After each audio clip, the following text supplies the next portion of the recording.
the side of events that you're doing with other bloggers, publishers, creators, and then having brands come alongside you to sponsor those? Yeah. So I recently hosted my 6th food blogger retreat. Mm-hmm. And I think that food blogger retreats started coming around probably a good 8 years ago, maybe more for sure, but probably more on my radar about 8 years ago. And, I think that retreats are becoming more and more valuable these days as well. One, with COVID, conferences Yeah. kind of went by the wayside. Yep. And, what didn't change is that the food blogging industry almost exploded overnight as Mm-hmm. people were cooking at home more. Mm-hmm. So our need for the conferences didn't go away. In fact, it doubled down, but Mm-hmm. the conferences went away. Mm-hmm. And I felt like it was even more important to find ways for us to get together safely and that type of thing. But Yep. yeah, I've been doing them for 6 years, and each one is a little bit different. There's a lot of different ways you can do it. Yeah. What have you found to be the most successful way to do it? Well, and here's the thing is that it depends on the attendees. So one thing Uh-huh. I learned early on is that every food blogger values something different. And I really recommend when you host these that you poll your attendees to find out what they're looking for. Huh. And I'll tell you what I enjoy, but as a host, it's not really necessarily about just what I want. It's also about what the attendees want, both the Mm-hmm. bloggers or the brands or just the bloggers, because you can also do retreats that have no brand involvement. Mm-hmm. Um, and I just think it's important to be both self-aware of what you're looking for, but also aware of what your group wants, because the worst thing is to spend months of time planning something that Yeah. misses the needle of the Yeah. attendees. Yeah. Yeah. So just like understanding your client, Yeah. understand what the blogger's needs are, and you can only really do that by asking them and finding out. And what question do you find is most helpful when you're asking? Yeah, well, I mean, one is do you want brands involved? Do Sure. you want I've done retreats before. I've done one with Gina of Skinny Taste and Lexi's Clean Kitchen. I've done them with all different bloggers, and everyone, sometimes they want brands, sometimes they don't. Yeah. Um, and it's a matter of, do you want the brands to have a say in the event? For example, Yeah. like, do you want to be required to cook certain foods or showcase certain foods or write a blog post after? Uh-huh. So just so you know, there's no right or wrong. It's about the type of retreat you want to plan, because it does look very different if you involve brands versus if you don't. Yeah. So what I think you're getting at, though, is what do I prefer? I love having the brands be part of the retreat. Mm-hmm.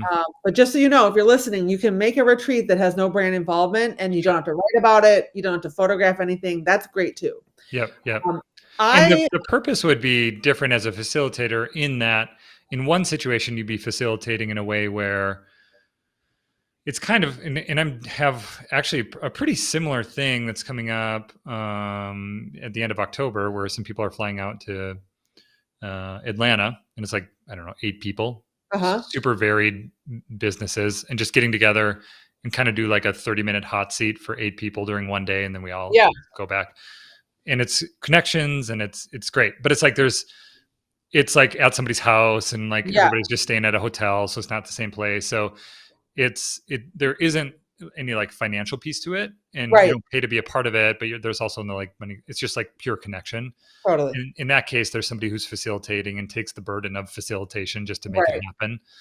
In the case of events with brands, there would be potential revenue that could come from that with you as a facilitator. But my guess is there's also expenses, because then you're probably covering like a lodge or something like that.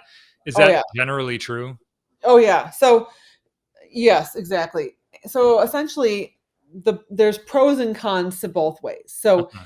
when you have brands involved, the pro is that the bloggers don't have to pay for their hotels, for example. Yep.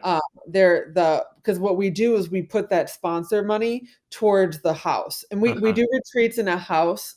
I've done them in hotels, but we wanted to be able to like cook Yep. together, like Yep. mingle in the living room. So the benefit of a brand is that it lowers the expense for the attendees. Yep. Versus though there are retreats I've been to where like, let's just all pay for it, and then we don't have to deal with the brand part. Yep. I personally prefer having some brand involvement. So now I tend to only kind of do them that way, but never say never. There might be a time in the future where I do a retreat that doesn't have a brand involvement. Sure, But sure. yeah, there's pros and cons. Yep, that makes sense. And one of the questions that I get asked a lot is the general spirit of it is like, how do I make blogging friends? Like, it's like you see Mm. on Instagram, you see on Facebook, wait, all these people got together and like they posted this beautiful sunset picture using a drone and there's like a dolphin jumping in the background. And then here I am in my sweatpants at home watching Netflix. And it feels like, gosh, that Oh, would be that's really so fun to be a part of that group. totally. But um, and my response often is like, usually you have to be the one that does it. Like you have to facilitate it in order for it to happen. That's the best way to get connected, and then you have those people who then have their own network of people that can connect you in other places. But it's really hard for somebody just to be like, wait, I think I'm going to invite this person just randomly. Yeah. But it's also kind of a hard thing to do, to facilitate, to invite people. So how do you do that well? How do you know who to invite? Do you Oh, think yeah. of like different That's a big levels, like people who are at a certain point versus just starting? yes. What does the makeup of attendees look like, and how do you put Oh, together yeah. a good group? Good questions. So important. So to your first part, I echo what you said is that if you want something, you've got to really create it. If the opportunity is not coming to your doorstep, don't just sit there waiting for it. Uh-huh. Uh, I, I remember someone had posted in a Facebook group, "Hey, I would love to do a retreat. Who wants to plan it with me?" And I said, "Yes, I'll do it." Yeah. And that was my first retreat um, with Amy Sugarman, and yeah, it was so much fun. And it was from there I realized how much I enjoyed it. Now, full disclosure, Bjork, I have a hospitality background, so I come Sure. from the hospitality planning world and event Yep. planning world. So this is my wheelhouse. This is not everyone's wheelhouse, just Yep. like photography is not my wheelhouse. Yep. We all Yep. have our thing. So I have an event planning background. So Uh-huh. this is just a natural way, just like I have a tourism background, which is why I do so much travel writing, right? Sure. So, I come from hotel sales, so I do a lot of partnerships with hotels. Yep. There's certain things we have from our previous Yeah. lives Yeah. that Yeah. to it, but it's cool to find ways uniquely to help it benefit your peers. So Which I think that is an important takeaway, to think about how do your previous skills. I think of Lindsay as a teacher, and yes, she did photography workshops. Like literally. and she just transferred her, and you would see it pretty concretely in how those skills transferred from fourth graders to like adults. It's just a different subject. And Oh so I think yeah. it's important for us to think about what have we been good at, what are we good at, and how can we apply it to the thing that we're currently working on or want to be Yeah. working on in the future. Yeah. Right. My husband has a teaching degree too, and that's why he does food blog audits. He literally is just obsessed with like teaching others how to do Yeah. a better job at SEO. I Yeah. mean, he has a day job. Like I almost was like, you don't have time, but he loves to Loves teach. it. This is He just what he loves it. does. Yeah. Right. And so his audits go on forever because he wants to make sure you know how Yeah. to do it yourself. But to your point, Do that's you have a site for that if you want to give it like a no, quick promo? he doesn't, Okay. but anyone can reach out to me at the Lemon Bowl and I can connect you. Sure. He'll probably be so mad that I'm like saying it out loud, but yeah, he's so funny. He does not have the sales hat that I do. He's like, Sure. don't promote it, don't Yeah. tell Yeah. anyone. Yeah. But no, he's amazing, and honestly, he loves to help people. I think it's one of those things he like feels badly charging anyone a dime. It's Sure. so funny. Sure. He's Yeah. that type of person. Yeah. We're a Yeah. good but yeah, but you can hit me up. But it's similar where we all have different skills that can transfer into this world. And so going back to the retreats, I quickly realized I love to host them. I'm good at planning and organizing groups and coordinating logistics. And so I just decided to keep doing it. And Yeah. chances are, I recommend you don't do it alone. So at least get one or two other people to help you. I started out Plan with and facilitate. Yeah. yeah. Yep. So 3 people is a good to start with.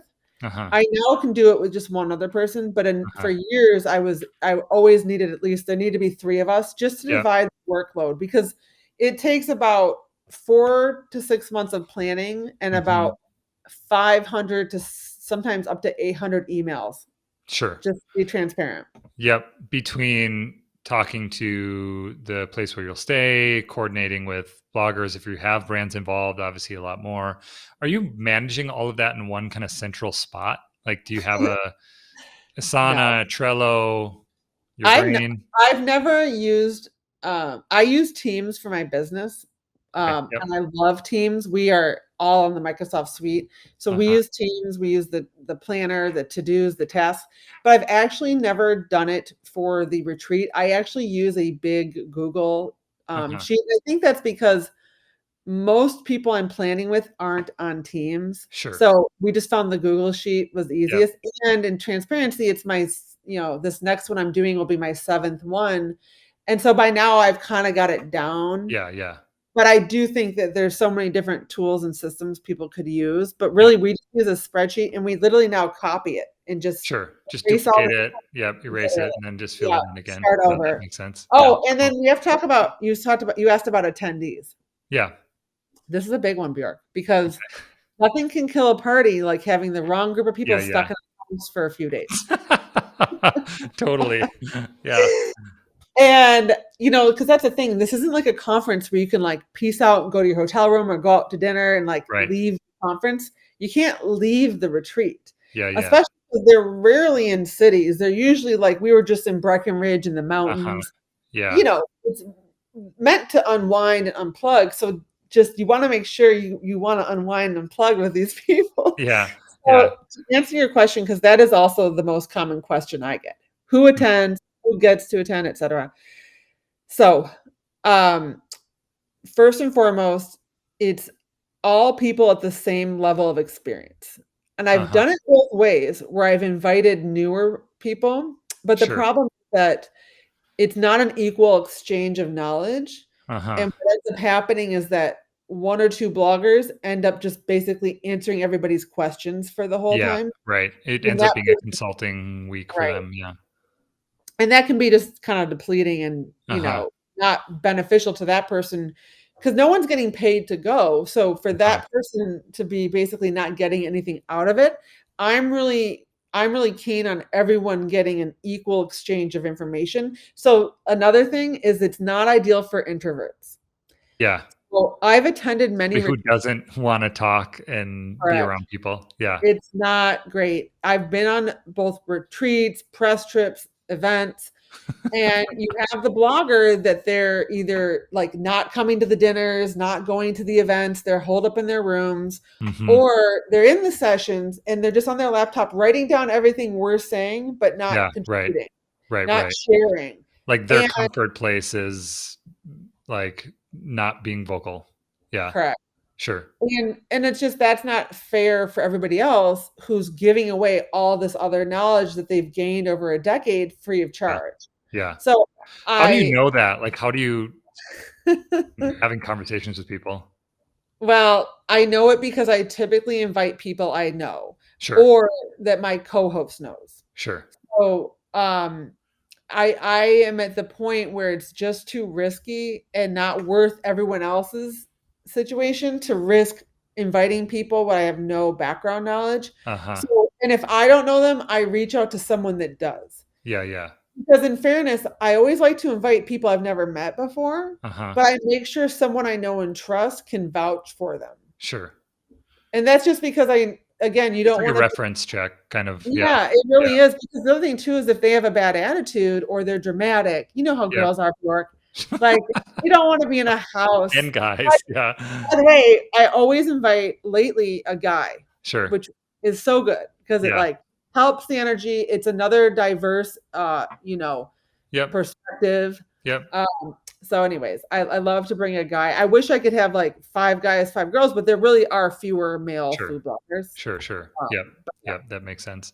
So, have you ever written about them? Like, is there any places that we I'm could link going to to, or okay? I 'Cause I will, feel I like it would be. It's will. something that a lot of people want to know, and a lot of people would, be curious about, um, and it's a great way not only to connect relationally, but also some of the biggest learnings that I've had are through experiences like that. A group of people together, not at their computers, not on Zoom, like Mhm. talking while eating cereal, like It's whatever it like might be. Yeah. right. It's kind of, what we did last time, and I can link to this, is, we actually this time had a videographer come and do testimonials of the attendees, Cool. the brands and the bloggers, and Tessa from Handle the Heat was at our last one, and I wasn't around the interview, so I was watching it for the first time, hearing their feedback, and she said a retreat is basically everything she loves about a conference Yeah. minus what she doesn't, and she said Yeah. her favorite part of the conference was always, like, the cocktail hour or, like, and the Uh-huh. lunch break, like, or walking back to the hotel room, those casual Right. conversations. It was Right. never in the formal session, Yep. and she's like, "The retreat is basically all of that stuff you love." Uh-huh.